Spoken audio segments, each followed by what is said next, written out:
India నుంచి parents America వచ్చినప్పుడు వాళ్ళు బోరు కొడుతుంది అనే వాళ్ళ కోసము ఇక్కడ తల్లిదండ్రులకి బోరు కొట్టకుండా మా మిత్రుడు ఒక ప్లాన్ చేశాడు. అదేంటో డీటెయిల్గా చూపిస్తాను. అండ్ దీంతో పాటు ఆరోగ్యం వస్తుంది, రెండు కవర్ అవుతాయి. అదేంటో ఇప్పుడు చూద్దాం. ఏంటంటే ఇల్లు చాలా పెద్దగా ఉంటాయి అన్నమాట. ప్రతి ఇంటికి బ్యాక్ యార్డ్ ఉంటుంది. అందువల్ల ఏముంటుంది, బ్యాక్ యార్డ్ అంటే ఇంటి మన ఊళ్ళల్లో అంటారు కదా, ఇంటి వెనకాల ప్లేస్ ఉందంటారు కదా, అలా అనమాట. వీళ్ళు ఏం చేశారంటే ఆ ప్లేస్ లో వాళ్ళ తల్లిదండ్రులు వచ్చినప్పుడు, మా మిత్రుడు వాళ్ళ తల్లిదండ్రులు వచ్చినప్పుడు వాళ్ళు ఏం చేశారంటే బయటికి వెళ్ళి, ఇక్కడ హోమ్ డిపోలు అని ఉంటాయి, దాంట్లోకి వెళ్ళి మట్టి, నెక్స్ట్ బెడ్స్ అంటారు. ఇక్కడ మట్టి ఉంది కదా, దీన్ని ఇక్కడ మట్టి అంటారు అనమాట. ఈ మట్టిని బెడ్స్ అంటారు. బెడ్స్ తీసుకొచ్చి మొక్కలు వేసారు, కూరగాయ మొక్కలు అనమాట. ఈ కూరగాయ మొక్కలు వేయడం వల్ల ఇప్పుడు చూడండి, సొరకాయ చూపిస్తాను ఎంత పెద్దగా అయిందో. ఈ సొరకాయ ఎంత అవుతుంది అంకుల్? అబౌట్ $8 అవుతుంది అనమాట. అంకుల్ ఇండియా నుంచి వచ్చారు. దోసకాయ కూడా $1 కంటే ఎక్కువ అవుతుంది, తక్కువ. ఒక్కొక్క దోసకాయ వేసేసరికి $1 అవుతుంది అనమాట. వీళ్ళు చాలా మొక్కలు వేసారు, అన్ని చూపిస్తాను డీటెయిల్ గా. యా, ఇక్కడ చూడండి కాకరకాయ చెట్టు కూడా చూడండి ఎంత పెద్దగా వచ్చినాయో. చాలా కాకరకాయలు వచ్చినాయి. అంటే దీనివల్ల ఏంటంటే మనకి లైక్ క్వాలిటీ ఫెర్టిలైజర్స్ వేయకుండా మనకి ఫుడ్ వస్తుంది. ముఖ్యంగా చెప్పాలంటే మనకి ఫెర్టిలైజర్స్ వేయకుండా పిల్లలకి అయితే, చదువుకునే పిల్లలకి అయితే అసలు మొక్కలు ఎలా పెరుగుతాయి, ఇంకా ప్రత్యేకంగా వాళ్ళకి ఎక్కడో తీసుకెళ్ళి చూపించవసరం లేదనమాట. అరే ఇలా ఉన్నాయిరా, ఇవి మొక్కలు అంటారు, లేకపోతే మొక్కలు ఎలా వ్యవసాయం చేయాలి, ఇవన్నీ చెప్పవసరం లేదనమాట. చిక్కుడుకాయ మొక్క ఎరగబూచింది చూడండి. పూర్తిగా వెనక్కి వచ్చి చూపిమ్మా, కొంచెం బాగా వస్తుంది. వెనక్కి వచ్చి చూడండి ఎన్ని వచ్చినాయో. ఇక్కడ కాయలు కూడా చాలా వచ్చినాయి. చిక్కుడుకాయలు ఎంత ఉన్నాయి ఇక్కడ? కిలో వేసేసరికి ఇక్కడ పౌండ్ అంటారు. ఒక పౌండ్ వేసేసరికి చిక్కుడుకాయలు ఎంత ఉన్నాయి అనేది నాకు తెలవద్దు. ఇక్కడ నా మిత్రుడు ఉన్నాడు, అడిగి తెలుసుకుంటాను. ఎంత ఉంటుందండి? పౌండ్ $15 వరకు ఉంటుంది. చాలా కాస్ట్లీ చిక్కుడుకాయ. ఈవెన్ చికెన్ కంటే కాస్ట్ ఇక్కడ.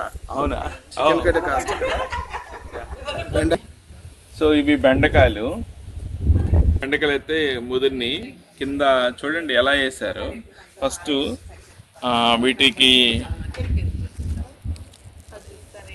బేస్ తీసుకొచ్చారన్నమాట. ఇదిగోండి ఇక్కడ ఫస్ట్ బేస్లు కొనుక్కొస్తారన్నమాట. బేస్ కొనుక్కొచ్చి తర్వాత ఏం చేస్తారు అంకుల్, మీ మాటల్లో చెప్పండి. గడ్డి మొత్తం తీసేసి కొంత ఫర్టిలైజర్ తో పాటు మార్కెట్ హౌండ్ పొల దొరుకుతుంది, వాటిని తీసుకొచ్చి వేసి పెంచితే చాలా బాగా వస్తాయి. ఆల్టర్నేట్ డే అట్లా నీరు పెడతాం, కాయలు చాలా బాగా వస్తున్నాయి. ఎకానమీ, కాస్ట్ ఎకానమీ, తర్వాత హెల్త్ పాయింట్ ఆఫ్ వ్యూలో మాలాంటి చాలా సులువుగా ఉంటుంది. బంతి పూలు కూడా వేశారు. యాక్చువల్గా ఏంటంటే ఇక్కడ పూలు దొరకడం చాలా కష్టం అనమాట. హెచ్ఈబీలోకి వెళ్ళి మనం కొనుక్కొచ్చుకోవాలి. దీనివల్ల ఏంటంటే హ్యాపీగా ఈ దేవుడికి పెట్టుకోవాలంటే చక్కగా మనస్ఫూర్తిగా పెట్టుకోవచ్చు.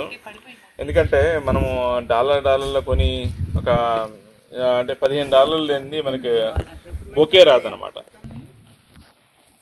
సో అందువలన మనకేంటంటే ఇది చాలా హ్యాపీగా ఉండేది. మా వైఫ్కి అయితే మాత్రం ఈ చెట్లు వేస్తే,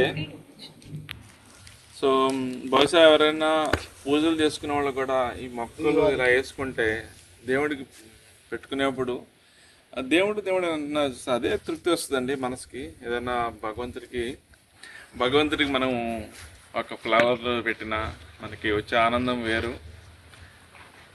2 రకాల గోరు చిక్కుడుకాయాలన్నమాట. యాక్చువల్గా అయితే మా వైఫ్ ఇండియాలో ఉన్నప్పుడు గార్డెనింగ్ వీడియోస్ తెగ చూసేది. ఇప్పుడు మేము అమెరికాలో వీడియో చేస్తున్నాం అనమాట. కొంచెం ఎక్సైట్మెంట్గా ఉంది. అంకుల్ వచ్చారు ఇండియా నుంచి, అంకుల్ ఆంటీ ఇద్దరు వచ్చారు. వాళ్ళు బిఫోర్ లాస్ట్ ఇయర్ వచ్చినప్పుడు కొన్నారంట, కొని అంతా సెట్ చేశారు. ఇది చాలా బాగుంది, వాళ్ళు కూడా హ్యాపీగా ఫీల్ అవుతున్నారు అనమాట. వంకాయలు చూడండి, వంకాయలు చూడటానికి బాగున్నాయి. వంకాయ కోస్తే వంకాయ కర్రీ గుర్తొస్తుంది. గుజ్జి కూర. మా ఆవిడ అనుకుంటుంది అర్జెంటుగా ఇల్లు కొనుక్కొని అర్జెంటుగా బ్యాక్ యార్డ్ మొక్కలు వేసుకోవాలని.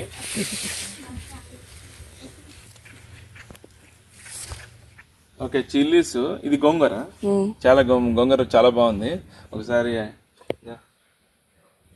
కానీ అన్ని మొక్కలు చూడటం చాలా హ్యాపీగా ఉంది. నాకైతే హ్యాపీగా ఉంది.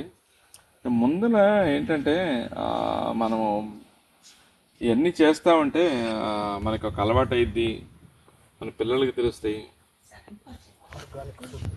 ఇప్పుడే ఆంటీ కోసింది అవి, వాటిని తీసుకొచ్చి చాట్లో పెట్టారు.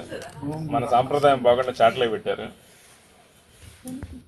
గోంగూర ఇవి బెడ్స్ అన్నారు కదా, బెడ్స్ పైకి వచ్చి చూపిస్తుంది అనమాట. చిక్కుడుకాయ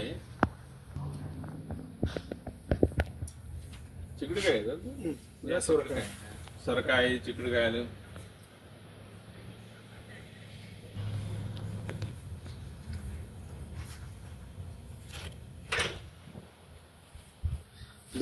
ఇది బంతిపూ చెట్లు, దోసకాయ, పొట్లకాయ, సొరకాయ అన్నీ కలిసి ఉన్నాయి. చూడటానికైతే నా కళ్ళకైతే ఆనందంగా ఉంది. ఏంది నీ కళ్ళకి ఇంత ఎందుకు ఆనందం ఉంది అంటారా? మనం పల్లెటూరు నుంచి వచ్చాం బేసిక్గా. సో అందువల్ల ఏంటంటే మనకి పల్లెటూరు వాతావరణం కనిపించినా, పల్లెటూరు మనుషులు కనిపించినా, పల్లెటూరు భాష కనిపించినా మనకు ఏదో సొంతమైనట్లు అనిపించింది అనమాట. సబ్స్క్రైబ్ చెయ్యి గురు. జై జై.